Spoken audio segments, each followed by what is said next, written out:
The Caribbean Sea has once again become the stage for a dangerous power play. On one side, the world's most advanced navy, led by US President Donald Trump, cruising toward Venezuelan waters. On the other, embattled President Nicolás Maduro, rallying millions of militia members and deploying drones along his coast. It's a clash that raises a simple but explosive question. Who really holds the power, Trump's Armada or Maduro's militia? In late August 2025, the Trump administration ordered a massive naval buildup near Venezuela. Officially, the mission is part of a counter-narcotics operation targeting cartels accused of smuggling cocaine and fentanyl across the Caribbean. But this isn't a routine Coast Guard patrol. The US deployed at least 7 warships, including guided missile destroyers, a cruiser, an amphibious assault ship, and a nuclear-powered submarine. Some are equipped with Tomahawk missiles capable of hitting land-based targets hundreds of miles away. On board, roughly 4,500 personnel, including about 2,200 Marines, are prepared for rapid operations. This is a force designed not just for chasing drug boats, but for signaling overwhelming dominance. Trump's national security team argues the deployment is essential. They claim Maduro's government is deeply entangled with drug trafficking, especially the so-called Cartel de los Soles, allegedly run by Venezuelan military officers.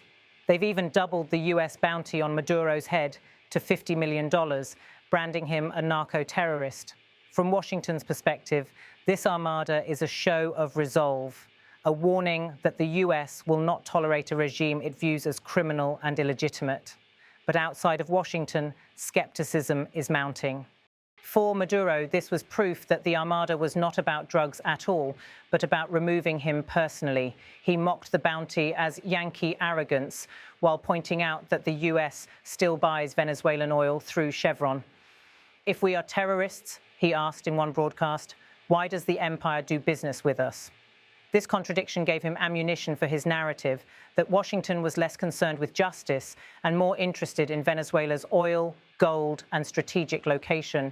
On Venezuelan state TV, the image of millions of militia members marching in formation was played on repeat. Housewives in uniform, young men drilling with wooden rifles, and children waving flags. For many outside observers, the militia looked more symbolic than practical. But for Maduro, symbolism was the point. He was telling Venezuelans and the world that the nation would stand united against foreign aggression.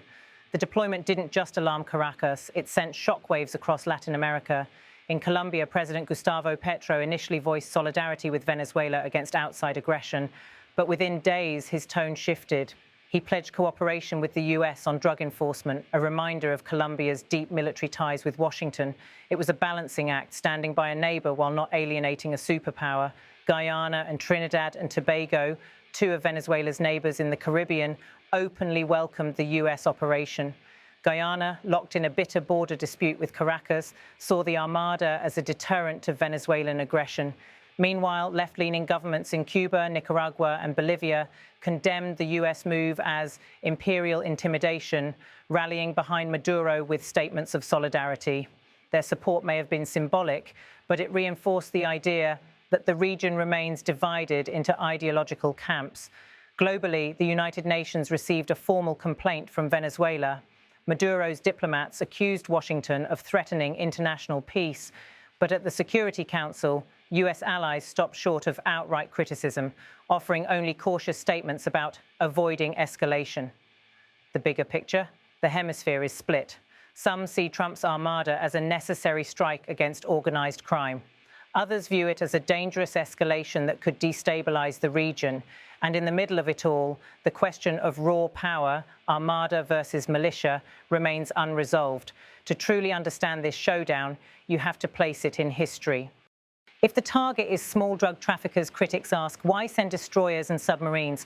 Why mobilize thousands of Marines when the US Coast Guard could do the job? Many analysts see a different strategy at work. They call this gunboat diplomacy. The use of military might not necessarily to fire shots, but to intimidate, destabilize, and possibly set the stage for regime change. Trump himself has a history of calling Maduro a dictator who must go.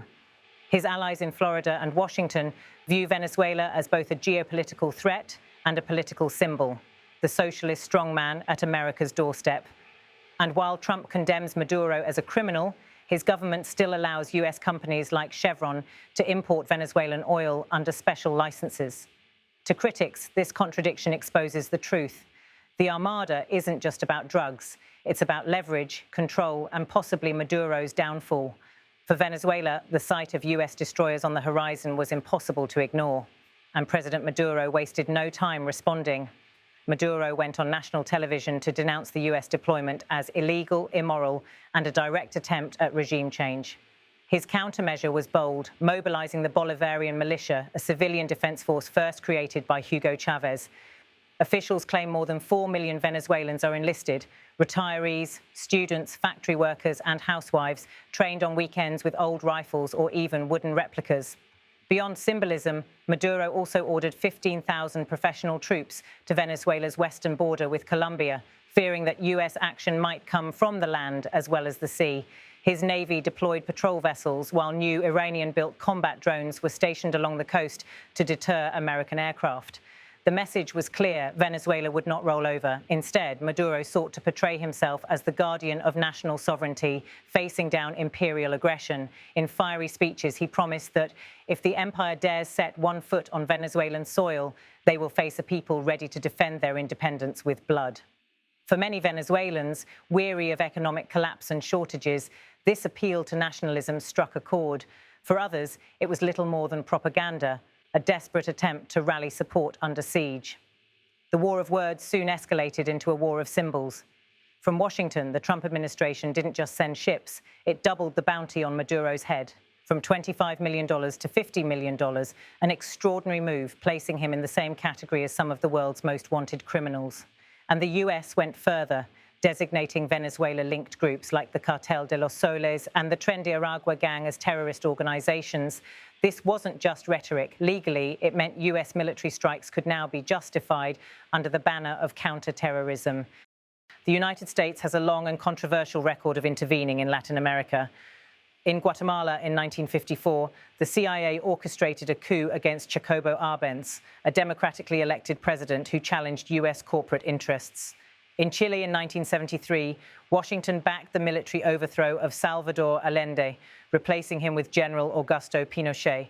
And in Panama in 1989, US troops invaded to capture Manuel Noriega, another leader accused of drug trafficking.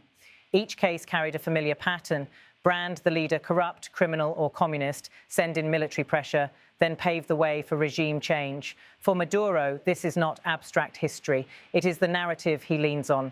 He frames himself as the latest target in a century of US interventions, casting Trump's Armada as a modern version of imperial power projection.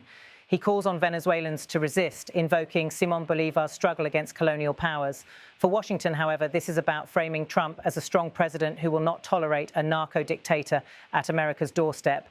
With elections looming, the optics of sending warships and projecting toughness play well with certain voters. In truth, both sides are leveraging history for political ends. To Maduro, it's about survival through nationalism. To Trump, it's about political capital at home.